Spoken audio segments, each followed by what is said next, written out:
જો વિદ્યાર્થી મિત્રો ધોરણ 11 ચેપ્ટર નંબર 7 સંતુલનમાં આપણે છેલ્લે લેક્ચર નંબર 1માં આપણા પેમ્ફલેટના પ્રશ્ન નંબર 1 થી 10 ભણી ગયા હતા, પણ આજે હું પ્રશ્ન નંબર 10 થી આગળ ફરીથી એટલે કે 10મો પ્રશ્ન રિપીટ કરીશ. ગઈ વખતે મેં તમને એને થિયરી બેઝ શીખવાડ્યો, તો હવે આકૃતિના આધારે આવા બધા પ્રશ્નોના જવાબ આકૃતિના આધારે આપતા શીખવાનું છે. તો તમારા પ્રશ્નનું વિધાન છે પ્રશ્ન નંબર 10, ઘન પ્રવાહી રૂપાંતરણ સંતુલન. જો આ રીતનો પ્રશ્ન છે, ઘન પ્રવાહી રૂપાંતર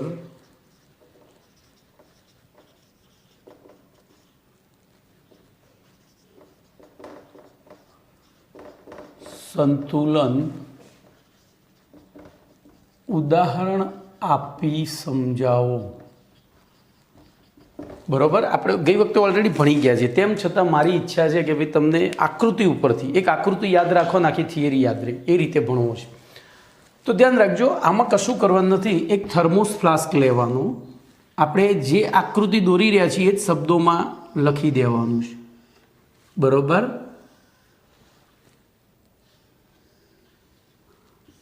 આ થર્મોસ ફ્લાસ્ક છે. બરોબર, એની અંદર ધ્યાન રાખજો, ટી બરાબર 25°C એટલે કે 298 કેલ્વિન તાપમાન ધરાવતું પાણી ભરી દેવાનું. શું ભરવાનું? પાણી. ધ્યાન રાખજો.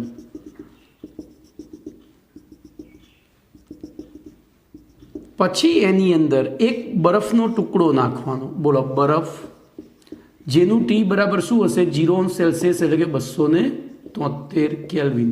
અને પછી આ ઢાંકણને બંધ કરી દેવાનું છે. આ ઢાંકણને બંધ કરી દેવાનું છે. બોલો, થર્મોસ કેવી પ્રણાલી છે? નિરાલી પ્રણાલી. કેવી પ્રણાલી છે? નિરાલી પ્રણાલી. એટલે શું થશે? પર્યાવરણ સાથે આ પ્રણાલી આપલે કરશે નહીં, ઉર્જા કે દ્રવ્યની આપલે નહીં કરે, પણ અંદર બે જુદું જુદું તાપમાન ધરાવતા ઉષ્માવાહક પદાર્થો એકબીજાના સંપર્કમાં છે. બે જુદું જુદું તાપમાન ધરાવતા ઉષ્માવાહક પદાર્થો એકબીજાના સંપર્કમાં છે. એટલે ઉષ્માગતિશાસ્ત્રના પ્રથમ નિયમ અનુસાર શું થશે? તો ઊંચું તાપમાનવાળો પદાર્થ ઉષ્મા ગુમાવશે, નીચું તાપમાન ધરાવતો પદાર્થ ઉષ્મા મેળવશે. ક્યાં સુધી આ પ્રક્રિયા ચાલશે? તો જ્યાં સુધી બંનેના તાપમાન સમાન નહીં થઈ જાય ત્યાં સુધી. બરોબર, તો હવે જોજો, અહીંથી કેટલુંક પાણી ઉષ્મા ગુમાવશે. પાણી ઉષ્મા ગુમાવશે એટલે બોલો એનું તાપમાન ઘટીને કેટલું થશે? 273. અહીંયા કેટલોક બરફ એ ઉષ્મા મેળવશે. બોલો એનું તાપમાન વધીને કેટલો પ્રયત્ન થશે? તો એ આની બેની વચ્ચે જવા પ્રયત્ન કરે, પણ તેમ છતાં વચ્ચે એક્ઝેક્ટ વચ્ચે સંતુલન નહીં સ્થપાય. આપણને ખબર છે કે પાણીનું ઠાર બિંદુ અને બરફનું ગલન બિંદુ 0° છે.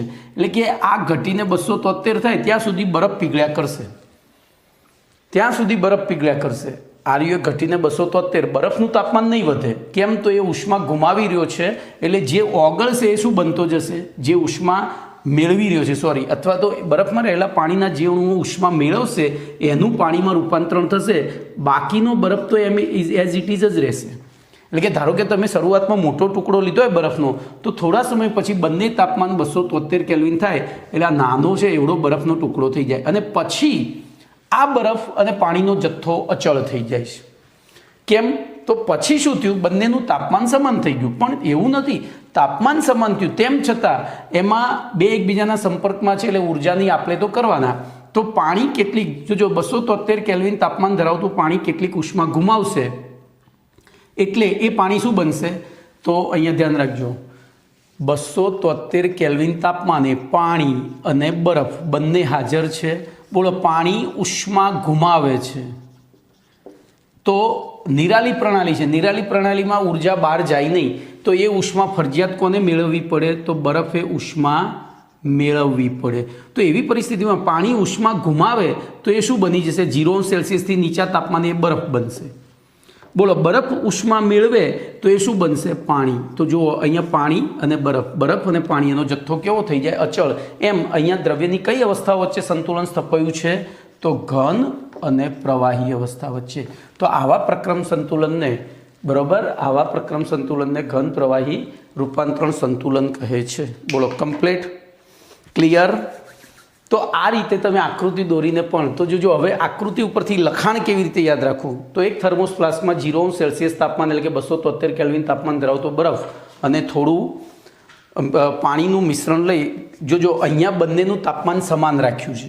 મેં તમને ખબર પડે એટલે તાપમાન જુદું રાખ્યું હતું. ચોપડીમાં સમાન રાખ્યું છે એટલે બરફનો ટુકડો એવડો ને એવડો જ રહેશે, એ નાનો નહીં થાય, એ નાનો નહીં થાય. પણ મેં શા માટે મોટો શરૂઆતમાં તાપમાન જુદું લીધું કે તમને ખબર પડે કે ભાઈ શરૂઆતમાં બંનેના તાપમાન જુદા હતા, તેથી ઊંચા તાપમાનમાંથી નીચા તાપમાન ધરાવતા પદાર્થમાં ઉષ્માનું વહન થયું એટલે ઊંચો તાપમાન ધરાવતો પદાર્થ ઠંડો પડી અને શું બન્યો? ઊંચું તાપમાન ધરાવતો પદાર્થ ઠંડો પડી અને બરફ બન્યો. નીચું તાપમાન ધરાવતો બરફ ઉષ્મા મેળવીને શું બન્યો? પાણી. અને પછી બંનેના તાપમાન સમાન થઈ ગયા એ વખતે જેટલા અણુ પાણીનું બરફમાં રૂપાંતરણ થાય છે એટલા જ અણુ બરફનું પાણીમાં રૂપાંતરણ થાય છે. એટલે કે બરફ અને પાણીનો જથ્થો કેવો થઈ જાય છે? અચળ. તો આ સ્થિતિને કહેવાય ઘન પ્રવાહી રૂપાંતરણ સંતુલન. કમ્પ્લીટ? તો આ રીતે તમારે લખવાનું છે. ચલો એના પછી 11મો પ્રશ્ન લઈ લો, એ પણ હું આકૃતિ દ્વારા જ સમજાવીશ. એ પણ આકૃતિ દ્વારા જ સમજાવીશ. તો પ્રશ્ન નંબર 11 બોલો. એનું વિધાન છે પ્રવાહી વાયુ રૂપાંતરણ.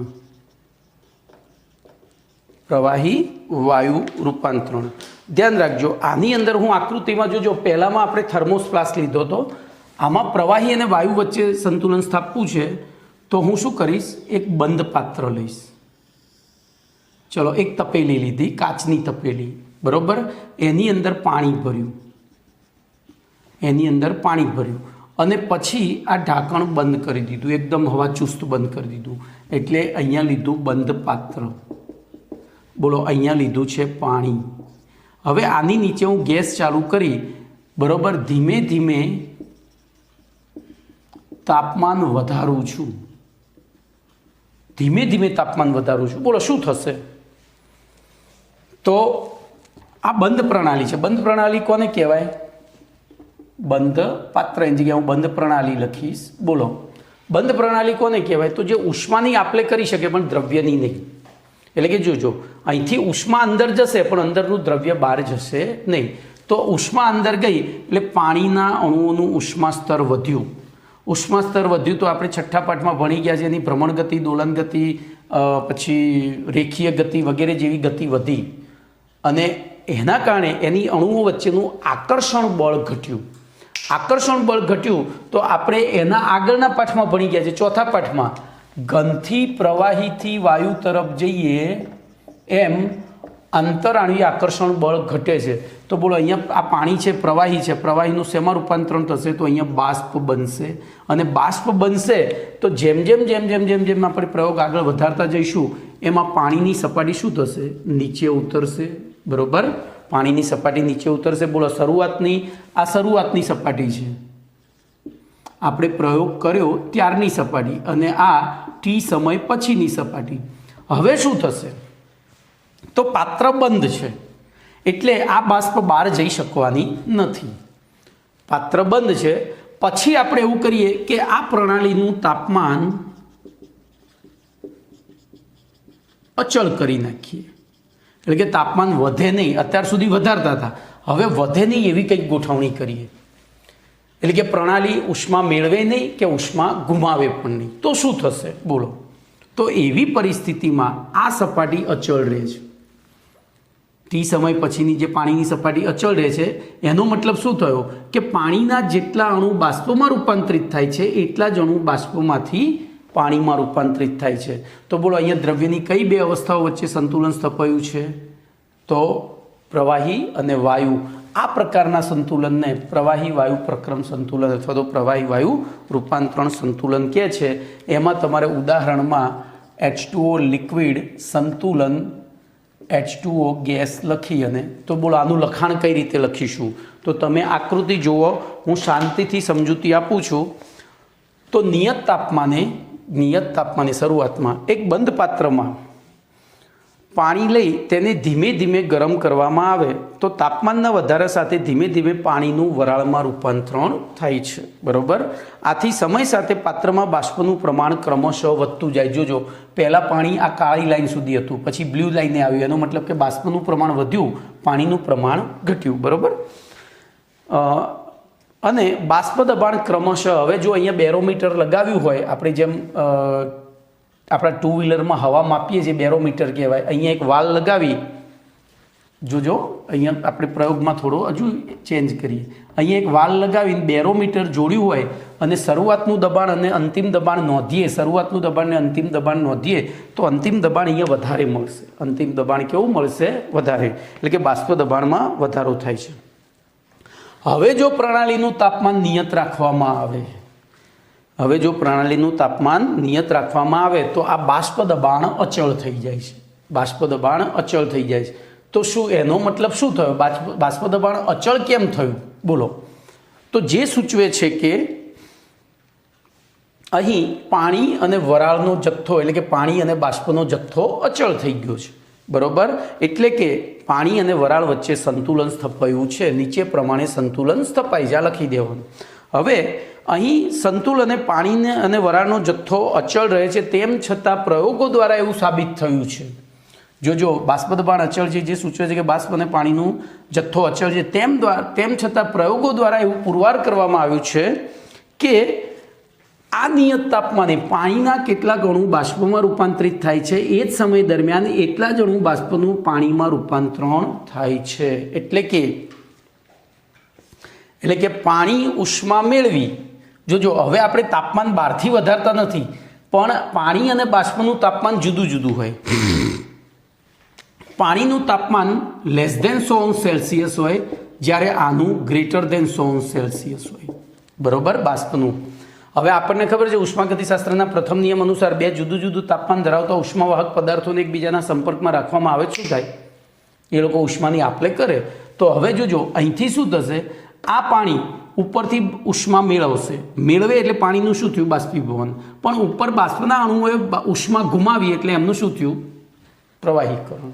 આમ પ્રણાલીમાં પાણી અને બાષ્પનો જથ્થો અચળ રહે છે. એટલે કે અહીંયા પાણી અને વરાળ વચ્ચે સંતુલન સ્થપાય છે. આમ અહીં પદાર્થના પ્રવાહી સ્વરૂપ અને વાયુ સ્વરૂપ વચ્ચે સંતુલન સ્થપાય છે.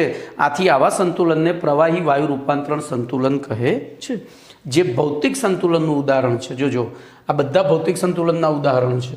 ચલો એનાથી આગળ જઈએ. પ્રશ્ન નંબર 12.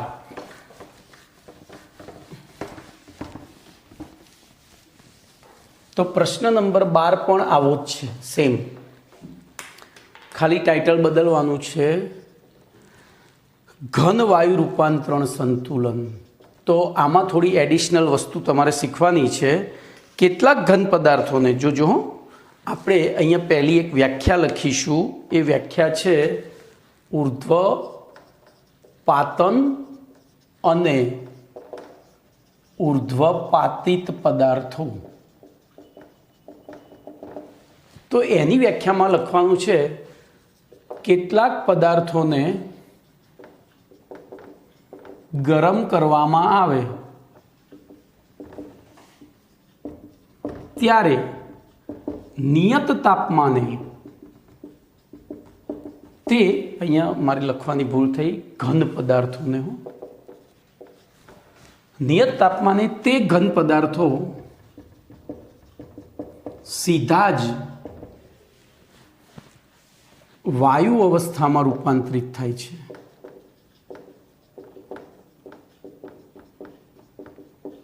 વાયુ અવસ્થામાં રૂપાંતરિત થાય છે, બરોબર. અહીં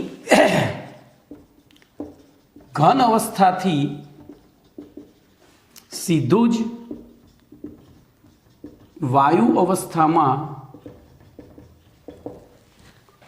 રૂપાંતરણ ના આ પ્રક્રમને ઉર્ધ્વપાતન અને આ પ્રક્રમમાં ભાગ લેતા પદાર્થ, કૌંસમાં હું ઘન પદાર્થ લખીશ, ઘન પદાર્થને ઉર્ધ્વપાતિત પદાર્થ કહે છે. ઉર્ધ્વપાતિત પદાર્થ કહે છે. દાખલા તરીકે જો અહીંયા ઉદાહરણો બહુ જ મહત્વના છે. બોલો, દાખલા તરીકેમાં તમે શું લેશો?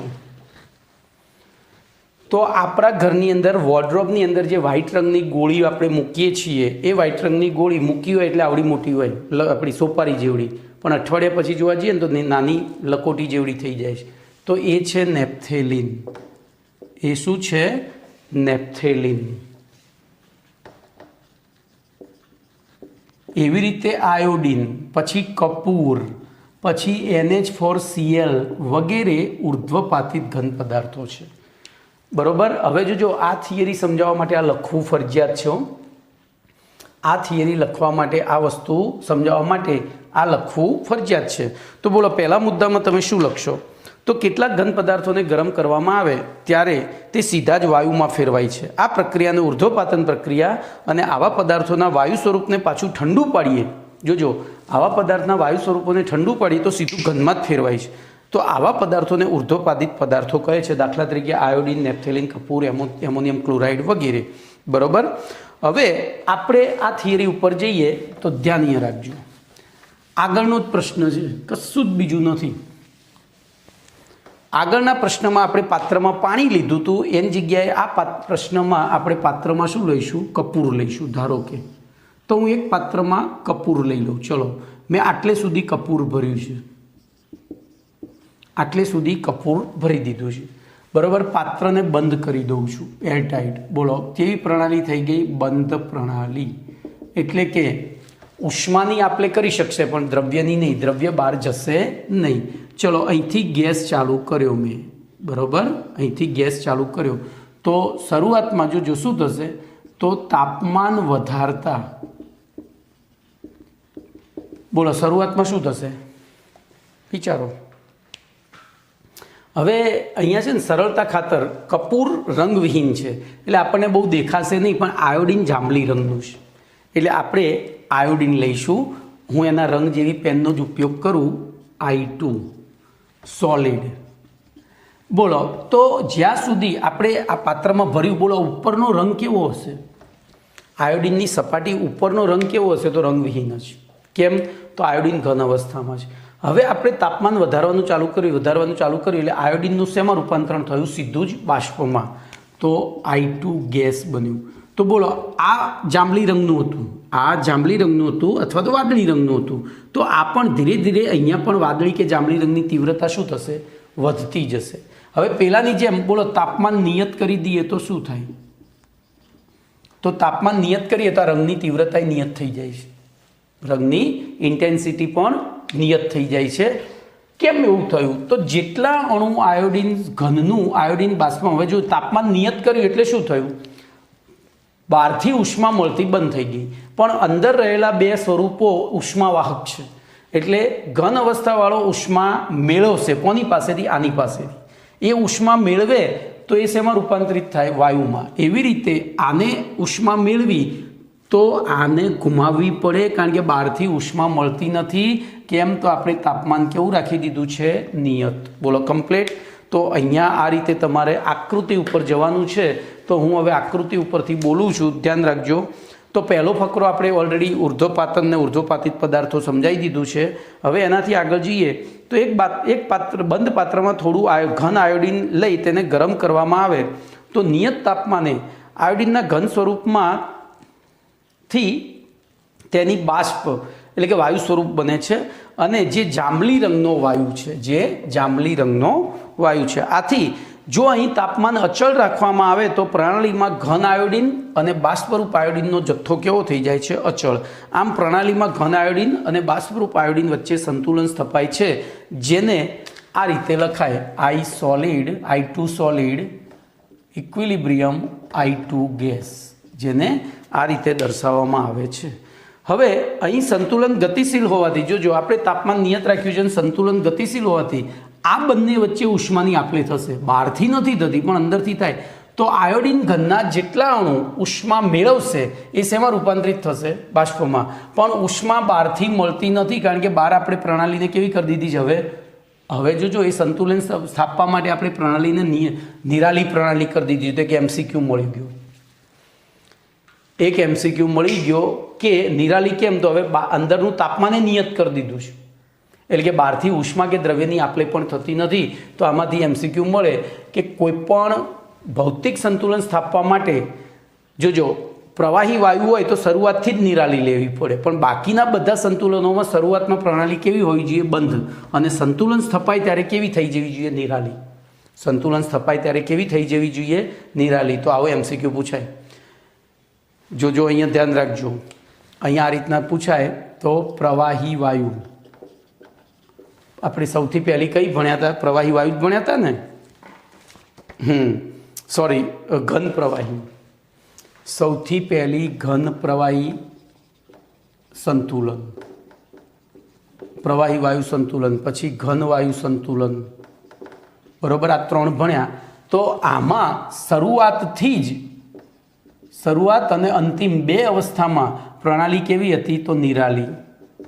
બંનેમાં કેવી હતી, નિરાલી. જ્યારે આમાં શરૂઆતમાં બંધ હતી અને સંતુલન સ્થપાયું ત્યારે નિરાલી થઈ હતી, બંધ હતી નિરાલી થઈ હતી. તો જ તમે સંતુલન સ્થાપી શકો. તો આવું વિચારવું પડે તો એમસીક્યુ આવડે, બરોબર.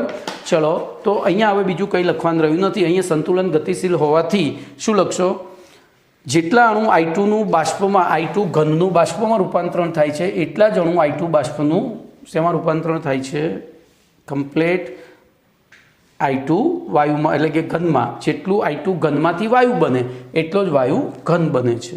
આમ અહીં દ્રવ્ય અથવા તો પદાર્થના ઘન સ્વરૂપ અને વાયુ સ્વરૂપ વચ્ચે સંતુલન સ્થપાય છે, તેથી આવા સંતુલનને ઘન વાયુ પ્રક્રમ સંતુલન કહે છે.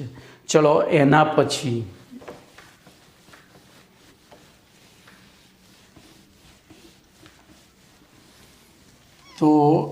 પછી આગળ વધીએ. પ્રશ્ન નંબર 13. ઘનનું દ્રાવણમાં વિલયન, વિલયન એટલે ઓગળવું, સંતુલન ઉદાહરણ આપી સમજાવો, બરોબર. ઘનનું દ્રાવણમાં વિલયન સંતુલન ઉદાહરણ આપી સમજાવો. બોલો, શું કરીશું આમાં, વિચારો. તો શું કરીશું, વિચારો. બોલો, શું વિચાર્યું તમે? ઘનનું દ્રાવણમાં વિલયન સંતુલન ઉદાહરણ આપી સમજાવો. એમાં શું કરવાનું? તો કશું જ કરવાનું નહીં. ઘનનું દ્રાવણ બનાવવું છે તો એક પાત્ર લઈએ, ધ્યાન રાખજો, એક પાત્ર લઈ લઈએ, તપેલી જ કાચની. બોલો, એમાં થોડું પાણી નાખીએ, પછી એની અંદર ખાંડ નાખી અને ઓગાળવાની શરૂઆત કરીએ. તો શરૂઆતમાં આ ખાંડ પાણીમાં ઓગળતી જશે. તમારા ઘરે પ્રયોગ કરવો કરી શકો. ખાંડની જગ્યાએ મીઠું લેવાનું, કારણ કે ખાંડ મોંઘી પડે એટલે મમ્મી મારે. મીઠું હોય તો સસ્તું છે એટલે વાંધો ના આવે. ચમચીથી બરાબર સ્ટરિંગ કરવાનું, બરાબર સ્ટરિંગ કરો. ખાંડ ઓગળી જાય અથવા તો મીઠું ઓગળી જાય પછી જ નવું મીઠું નાખવાનું, ઓગાળવાનું, ફરીથી ઓગાળવાનું. બોલો, કેટલું મીઠું ઓગળશે? તો એક લિમિટ આવ્યા પછી મીઠું ઓગળવાનું બંધ થઈ જશે. એક લિમિટ આવ્યા પછી મીઠું ઓગળવાનું બંધ થઈ જશે. પછી અહીંયા જોજો 2 વસ્તુ મળશે. તો અહીંયા 2 વસ્તુ થઈ જશે. અહીંયા આ અદ્રાવ્ય ખાંડ છે અને અંદર આટલા ભાગમાંથી આપણે ચમચી ભરીને સ્વાદ લઈશું તો એ પાણી ગળ્યું લાગશે. એટલે કે અહીંયા હું એને બ્લુ કલરથી લખીશ, બાકીના વિસ્તારમાં બધી જ જગ્યાએ તો એ દ્રાવ્ય ખાંડ છે, એટલે કે ઓગળેલી ખાંડ છે. બોલો, હવે શું થશે?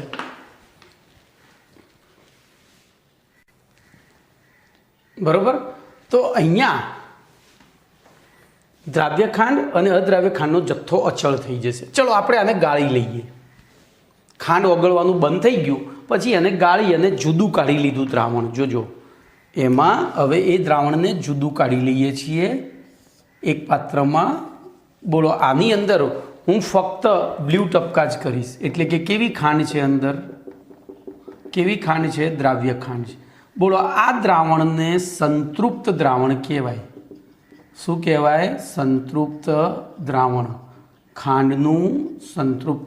તો બોલો સંતૃપ્ત દ્રાવણની વ્યાખ્યા શું થાય? તો અહીંયા જેમ પહેલામાં આપણે ઉર્ધ્વપાતનની વ્યાખ્યા આપી તેમ અહીંયા સંતૃપ્ત દ્રાવણની વ્યાખ્યા આપવી પડશે. જે દ્રાવણમાં મહત્તમ દ્રાવ્ય પદાર્થ ઓગળેલો હોય, જો આપણે ઓગાળતા ગયા જ્યાં સુધી ઓગળ્યો ત્યાં સુધી ઓગાળ્યો અને પછી અહીંયા આપણે બહુ જ કર્યું તો પણ આ પાત્રમાં અદ્રાવ્ય ખાંડ પડી રહેવા માંડી, એટલે આપણે એને ગાળી લીધું એટલે આપણને સંતૃપ્ત દ્રાવણ પ્રાપ્ત થયું. હવે આવા સંતૃપ્ત દ્રાવણની અંદર બીજી નવી ખાંડ નાખીને જો આપણે અહીંયા ઢગલો કરી દીધો ખાંડનો, બરોબર, ઢગલો કરી દીધો અદ્રાવ્ય ખાંડનો, એટલે કે ખાંડ ઘન અવસ્થામાં, અને પછી તમે ગમે એટલું સ્ટરિંગ કરશો. હવે જોજો સ્ટરિંગ કરશો એટલે અણુઓ ગતિમાં આવશે, ગતિમાં આવશે તો ગતિ ઉર્જાની આપ લે કરશે. એટલે શું થશે? આ જે અદ્રાવ્ય ખાંડના અણુઓ છે એ ગતિ ઉર્જામાં આવ્યા એટલે એ દ્રાવ્ય થશે. પણ જોજો અહીંયા બહારથી કોઈ ઉર્જા મળતી નથી. એ ગતિ ઉર્જા આપણે એમને જે આપીએ છીએ, બરોબર, મિકેનિકલ એનર્જીના કારણે એ આંતરિક ઉર્જાનો પેલું કરે છે, એ વિનિમય કરે છે. તો દ્રાવ્ય ખાંડના અણુઓ ઉર્જા ગુમાવશે, બરોબર, મિકેનિકલ એનર્જી આપી એટલે દ્રાવ્ય ખાંડના અણુઓ ઉર્જા ગુમાવી અને નજીક, હવે ઉર્જા ઘટે એટલે અણુઓ નજીક આવે તો એમનું ઘનીભવન થાય. ખાંડ જે હતી અદ્રાવ્ય ખાંડ, એના અણુઓ ઉર્જા મેળવશે તો ઉર્જા વધે, એમ અપાકર્ષણ વધે. આપણે નહીં કહેતા પૈસા વધે, એમ સામાજિક અંતર વધે, તો એ પૈસો એટલે ઉર્જા છે માણસની.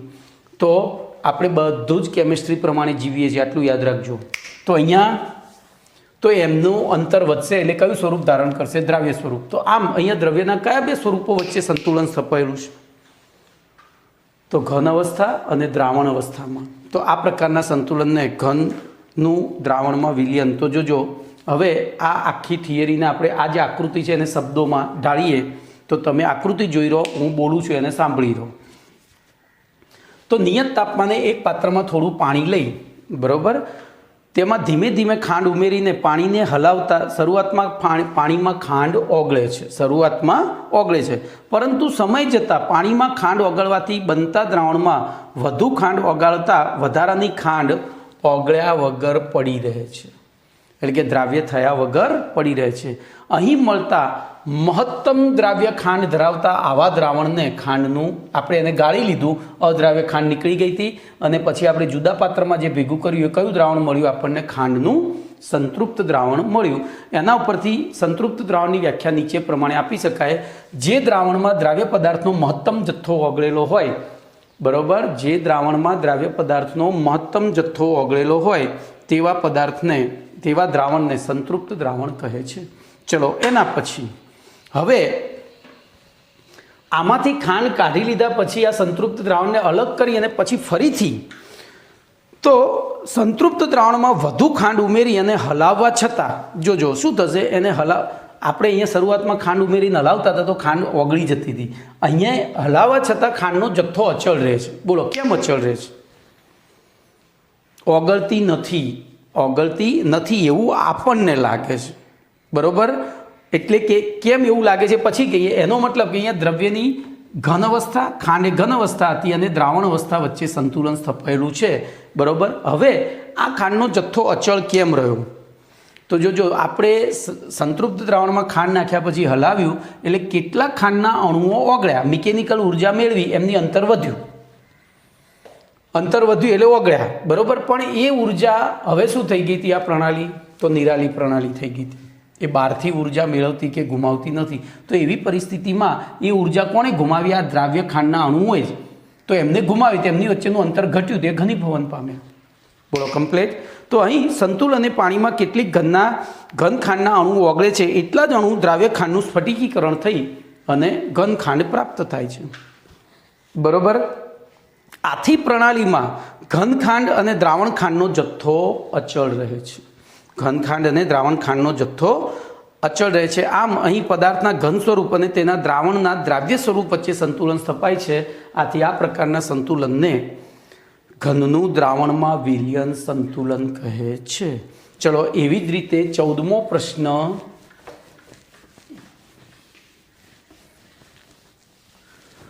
તો પ્રશ્ન નંબર 14 બોલો, વાયુનું દ્રાવણમાં, હવે વાયુ છે એટલે શું કરવું પડશે? શરૂઆતમાં બંધ પ્રણાલી. જો આમાંથી 4 MCQ મળે છે તમને, 5 MCQ એ હું છેલ્લે ચર્ચા કરું છું. હવે છે ને હું તમને કઈ થિયરીમાંથી કેવી રીતે MCQ મળે એ પણ સમજાવતો જઈશ. જો કે સમજાવ્યું જ છે અત્યાર સુધી, પણ આપણે હવે આમ બહુ ડીપમાં જઈને સમજી લઈશું. બરાબર? તો જોઈએ, વાયુનું દ્રાવણમાં વિલયન સંતુલન. તો આ સંતુલન તમે ઓલરેડી અનુભવ કરેલો છે, તમારા દૈનિક જીવનમાં જ અનુભવ કર્યો છે. એમાં ખાસ કરીને કાઠિયાવાડી પ્રજા, મારા 2-4 મિત્રો કાઠિયાવાડી છે, એમની સાથે હું કદાચ કાઠિયાવાડમાં ગયો હોઉં ત્યાં એમના ઘરે, તો જમીન ઊભા ના થયા હજુ તો આપણે હાથ ના લૂછતા કાઠિયાવાડી બોલી, એ હાલો સોડા પીવા, એ હાલો સોડા પીવા. એટલે હજુ અંદર પાણીએ નથી પીધું, સોડા પીવડાવવા લઈ જાય આપણને. એમની મહેમાન ગતિ છે, સારી બાબત છે, ખોટી નથી, પણ એમાંથી મને આ થિયરી શીખવા મળી હતી. 3 મિત્રો, જોજો, 3 મિત્રો સોડા પીવા ગયા. આ જ ઉદાહરણ હું 12મા ધોરણમાં પણ આપીશ. 3 મિત્રો સોડા પીવા ગયા. પેલો એક કહે છે મારે માઇલ્ડ સોડા પીવી છે, બીજો કે મારે મીડિયમ સોડા પીવી છે, ત્રીજો 4 મોકલીએ. ચલો ને, આપણે ક્યાં પૈસા ખર્ચવા છે, ક્યાં પૈસા હાલવા છે, સ્ટ્રોંગ સોડા પીવી છે. બરોબર? હવે આને માઇલ્ડ કેવી રીતે? હવે જો હું ફાઉન્ટેન સોડાની વાત કરું છું. ફાઉન્ટેન સોડા એટલે તમે ત્યાં જાઓ, પેલો થમ્સઅપ કે પેપ્સીની કાચની બોટલમાં પાણી ભરે ઠંડુ, પછી એક પાઇપ હોય, નોઝલ, એની અંદર બોટલ ફિટ કરી નીચેથી બંધ કરીને ઉપરથી પ્રેશર આપે. બોલો, માઇલ્ડ સોડા બનાવવા માટે કેટલી વાર પ્રેશર આપશે? તો 1 કે 2 વાર. મીડિયમ સોડા બનાવવા માટે 3 વાર. ચલો, પેલો એમ કે મારે સ્ટ્રોંગ પીવી છે, તો પેલો કે એને 4 કે 5 વાર પ્રેશર આપ્યું. પણ આ રહ્યો થોડો ચરકટ છે, હજુ મારે સ્ટ્રોંગ પીવી છે, હજુ સ્ટ્રોંગ પીવી છે. બોલો, પેલો 6, 7, 8 વાર પ્રેશર આપે તો શું આ સોડા એકદમ સ્ટ્રોંગ બને ખરી? તો નહીં બને. કેમ નહીં બને? તો કોઈપણ દ્રાવકની પોતાનામાં દ્રાવ્ય પદાર્થોને ઓગાળવાની એક ચોક્કસ ક્ષમતા હોય છે. કોઈપણ દ્રાવ્ય પદાર્થની પોતાનામાં દ્રાવક પદાર્થની પોતાનામાં દ્રાવ્ય પદાર્થને ઓગાળવાની એક ચોક્કસ ક્ષમતા હોય. એનાથી વધારે દ્રાવ્ય પદાર્થ તમે ઓગાળો તો, હાલ આપણે ભણી ગયા, પાણીમાં અમુક જથ્થામાં જ ખાંડ ઓગળે, પછી દ્રાવણ કેવું બની જાય? સંતૃપ્ત. અને સંતૃપ્ત બન્યા પછી તમે વધુ ઓગાળવા પ્રયત્ન કરો તો જે ઓગળેલી છે એનું શું થાય? દ્રાવણ બને. અને જે દ્રાવણ બનેલું છે એનું સ્ફટિકીકરણ થઈ ગંધ ખાંડ બનતી હતી. તો સેમ વસ્તુ અહીંયા એવી થાય છે. સેમ વસ્તુ અહીંયા એવી થાય છે. બરોબર? તો હવે આપણે થિયરી આ જ લખવાની છે. સોડા એટલે કાર્બન ડાયોક્સાઇડનું જલીય દ્રાવણ છે. તો જોજો, અહીંયા પણ આપણે શું કરીશું? નિયત તાપમાને એક બંધ પાત્ર લઈશું. એક બંધ પાત્ર લઈ લીધું. બરોબર? એક આવી બોટલ લઈ લીધી. અહીંયા નિયત તાપમાન, એમાં પાણી ભરી દીધું છે અડધે સુધી. આખું પાણી ના ભરે, બરોબર? નહીંતર બોટલ ફૂટી જાય. થોડું તો જોજો, તમે સોડા પીવા જાય ને તો પેલું આટલી સુધી જ ભરશે પાણી, આખી બોટલ પાણીથી નહીં ભરી દે. અને પછી અહીંથી એક પંપ દ્વારા CO2 વાયુ દાખલ કરીએ છીએ. બોલો, શરૂઆતમાં શું થશે? CO2 વાયુ અંદર ઓગળતો જશે, પરંતુ વધારે CO2 વાયુ પસાર કરવા છતાં પછી આની અંદર CO2 વાયુ ઓગળવાનું બંધ થઈ જાય છે. CO2 વાયુ ઓગળવાનું બંધ થઈ જાય છે. બોલો, કેમ બંધ થઈ ગયું? તો પહેલાંના જેવું, આની પોતાનામાં દ્રાવ્ય પદાર્થને ઓગાળવાની એક ક્ષમતા હતી દ્રાવકની, એ પૂરી થઈ. એટલે નવો CO2 ઓગળશે ખરો, પણ જૂનો CO2 શું થશે? બહાર નીકળી જાય છે, પાછો અદ્રાવ્ય બની જાય છે. જોજો, હવે અહીંયા ઓગળેલો વાયુ પાછો, CO2 પાછો, જોજો, આની એક દ્રાવ્ય ઓગાળવાની ક્ષમતા પૂરી થાય પછી નવો દ્રાવ્ય પદાર્થ ઓગાળીએ તો જૂનો પાછો નીકળે. જેનું એક તમને તાદ્રશ્ય ઉદાહરણ આપું. તમે સોડા પીવા જાઓ, પેલો સોડા બનાવીને તૈયાર કરીને આપે અને પછી છેલ્લે તમારે મસાલો નાખવાનો હોય. જોજો, એની બોટલ છેલ્લે જેવો મસાલો નાખશો એવો ઉભરો આવે છે. બોલો, કેમ ઉભરો આવે છે? તો મસાલાની અંદર મીઠું છે. મીઠું આયનીય સંયોજન છે. CO2 સહસંયોજક સંયોજન છે. આયનીય સંયોજન, સહસંયોજક સંયોજન કરતાં આયનીય સંયોજનની પાણીમાં દ્રાવ્યતા વધારે હોય. એટલે એ મીઠું અંદર ઓગળશે તો જે ઓગળવામાં એક સમજો ને આને એક બસ સમજી લો, આ બસમાં 56 સીટો છે અને 56 જણા બેઠેલા છે, બરાબર. એક ગુંડો આવ્યો, બોલો એ ગુંડો બેસશે જ, કારણ કે એની તો દાદાગીરી ચાલવાની. તો એ ગુંડાને બેસવા માટે કોઈ એક જણને તો ઊભું થવું જ પડશે. તો એ 56માંથી કોણ ઊભું થશે? જે સૌથી નિર્બળ હશે. આમ દેખાતો હોય માયકાંગલો, કંઈ નૂરબૂર હોય નહીં ચહેરા ઉપર, પેલો આઈને ટપલી મારે એટલે પેલાને ઊભું થઈ જવું પડે. તો અહીંયા પણ CO2 કરતાં તમે જ્યારે સોડા પીવા જાઓ, સોડાની અંદર મસાલો નાખો છો તો એ ઉભરો આવવાનું કારણ એક જ છે કે NaCl આયનીય પદાર્થ છે. આયનીય પદાર્થની પાણીમાં દ્રાવ્યતા સહસંયોજક પદાર્થ કરતાં વધારે હોય. CO2 સહસંયોજક છે. જેવું મીઠું નાખ્યું, મીઠું અંદર ઓગળવા પ્રયત્ન કરશે અને ઓગળેલા CO2 ને બહાર કાઢશે. તો એની સાબિતી છે કે અહીંયા એક હદ સુધી CO2 વાયુ ઓગળ્યા પછી જો નવો CO2 પણ દાખલ કરવામાં આવે તો જે નવો દાખલ કર્યો એ ઓગળશે અને જે ઓગળેલો છે એ બહાર નીકળશે. એટલે શું થાય? તો અહીંયા હવે સંતુલન સ્થપાઈ ગયું. જેટલા ઓગળ્યા એટલા જ બહાર નીકળ્યા. તો અહીંયા દ્રવ્યની કઈ અવસ્થા વચ્ચે સંતુલન સ્થપાયું છે? તો વાયુ અને તેની દ્રાવણ અવસ્થા વચ્ચે. તો જો હવે ચોપડીમાં પ્રમાણે અથવા તો પેમ્પલેટ પ્રમાણે લખીએ તો એક નિયત તાપમાને બંધ પાત્રમાં પાણી લઈ તેમાં કાર્બન ડાયોક્સાઇડ વાયુ પસાર કરવામાં આવે તો શરૂઆતના થોડા સમય માટે CO2 વાયુ પાણીમાં દ્રાવ્ય થાય છે, પરંતુ ત્યારબાદ વધુ CO2 પસાર કરવા છતાં વધુ CO2 દ્રાવ્ય થતો નથી. અહીં મળતા આ દ્રાવણને CO2 વાયુનું સંતૃપ્ત દ્રાવણ કહે છે, બરાબર. અને સંતૃપ્ત દ્રાવણમાં દ્રાવ્ય થતા CO2 વાયુની સાંદ્રતા, CO2 વાયુની દ્રાવ્યતા તથા પ્રણાલીના તાપમાન અને CO2 વાયુના દબાણ ઉપર આધાર રાખે છે. તમે 12મા ધોરણના બીજા પાઠમાં ભણશો. હાલ પૂરતું યાદ રાખવાનું, આ દ્રાવ્યતા જે તે પ્રણાલીના તાપમાન અને CO2 વાયુના દબાણ ઉપર આધાર રાખે છે. આમ સંતૃપ્ત દ્રાવણમાં હવે જો વધુ CO2 પસાર કરવામાં આવે, એક વખત સંતૃપ્ત થઈ ગયા પછી વધુ CO2 પસાર કરવામાં આવે તો તે દ્રાવ્ય થતો નથી, બરાબર. આથી પ્રણાલીમાં CO2 વાયુના અદ્રાવ્ય સ્વરૂપ અને દ્રાવ્ય સ્વરૂપ વચ્ચે સંતુલન સ્થપાય છે. અદ્રાવ્ય સ્વરૂપ અને દ્રાવ્ય સ્વરૂપ વચ્ચે સંતુલન સ્થપાય છે, જેને CO2 gas equilibrium CO2 aqueous લખાય, બરાબર. હવે જો આની સમજૂતી જોઈએ તો અહીં સંતુલન ગતિશીલ છે. એટલે સંતૃપ્ત દ્રાવણમાં નવો CO2 પસાર કરશો તો નવો CO2 ઓગળશે ખરું, પણ મેં તમને ઉદાહરણ આપ્યું એમ 56ની સીટમાં 56 જણા બેઠા છે ને ડાકુ આવ્યો તો એક જણને ઊભા થવું પડે, 4 ડાકુ આવ્યો તો 4 જણને ઊભા થવું પડે, ને 10 ડાકુ આવ્યો તો 10 જણને ઊભા થવું પડે. તો અહીંયા જેટલા CO2ના અણુ ઓગળશે એટલા જ CO2ના અણુ શું થશે?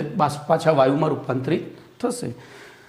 તો અહીં સંતુલને પ્રણાલીમાં રહેલા અદ્રાવ્ય CO2 વાયુના કેટલાક અણુ પાણીમાં ઓગળે છે અને તે જ સમયે દ્રાવણમાં ઓગળેલા CO2 વાયુના કેટલાક CO2ના અણુઓ મુક્ત થાય. જેટલા ઓગળે છે એટલા મુક્ત થાય છે. આમ પ્રણાલીમાં દ્રાવ્ય CO2 અને અદ્રાવ્ય CO2 વચ્ચે શું થાય છે? સાંદ્રતા એમની અચળ બને છે, જે દર્શાવે છે કે તેમાં વાયુ અને જલીય દ્રાવણ અવસ્થામાં સંતુલન સ્થપાયેલું છે. ઓકે, ચલો. તો આ 14 પ્રશ્ન, 10 થી 14 એટલે 5 પ્રશ્નો થયા. આ 5 પ્રશ્નોમાંથી આપણને કયો MCQ મળે છે? તો હું 5 પ્રશ્ન ફરીથી ખાલી એના વિધાન લખીશ જેની મારે જરૂર છે, બરાબર. બોલો, પહેલું હતું તો ઘન પ્રવાહી, ઘનટુ પ્રવાહી. હું હવે આમ સંજ્ઞા જ લખીશ એ આ રીતે, બરાબર. એટલે બધું આવી ગયું. ચલો, બીજું હતું પ્રવાહીથી વાયુ. ત્રીજું હતું ઘનથી વાયુ. પછી ચોથું હતું ઘનથી દ્રાવણ અને 5મું હતું વાયુથી દ્રાવણ. બોલો, આમાં શરૂઆતમાં પ્રણાલીનો પ્રકાર,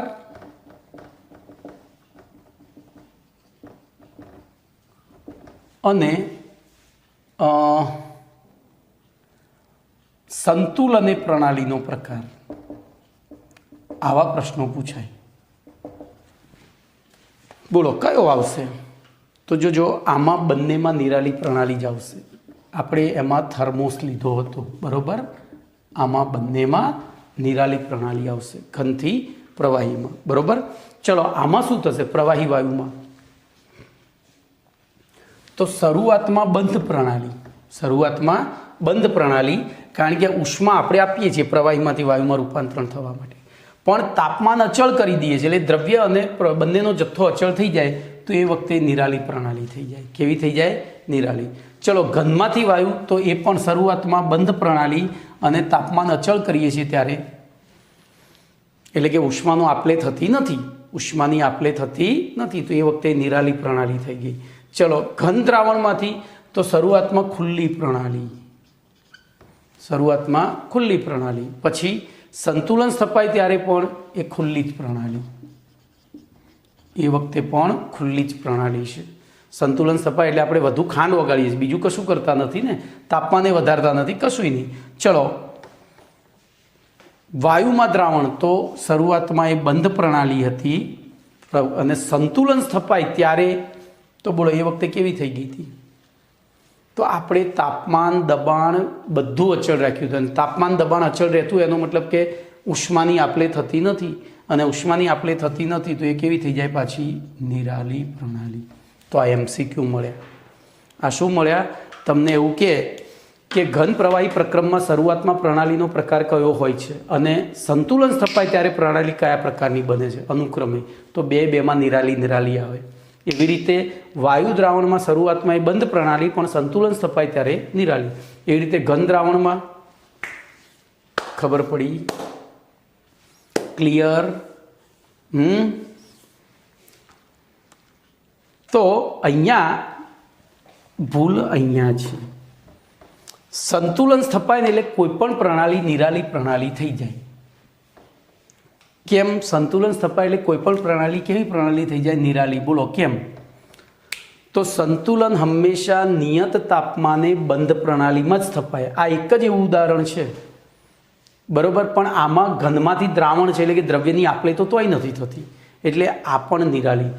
નિયત તાપમાને બંધ પ્રણાલીમાં સ્થપાય સંતુલન, ખાલી ઘનમાંથી દ્રાવણ જ ખુલ્લી પ્રણાલીમાં છે, બરોબર.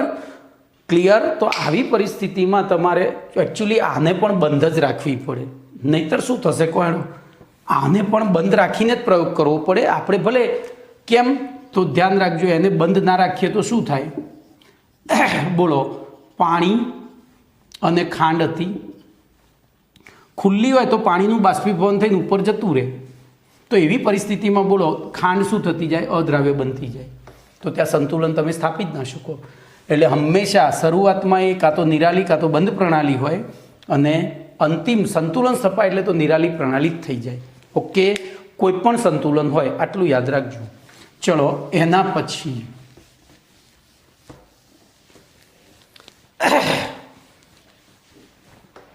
તો પ્રશ્ન નંબર 12 નહીં પણ પ્રશ્ન નંબર 14 જોઈએ, 15. તો પ્રશ્ન નંબર 15નું વિધાન આ રીતનું છે.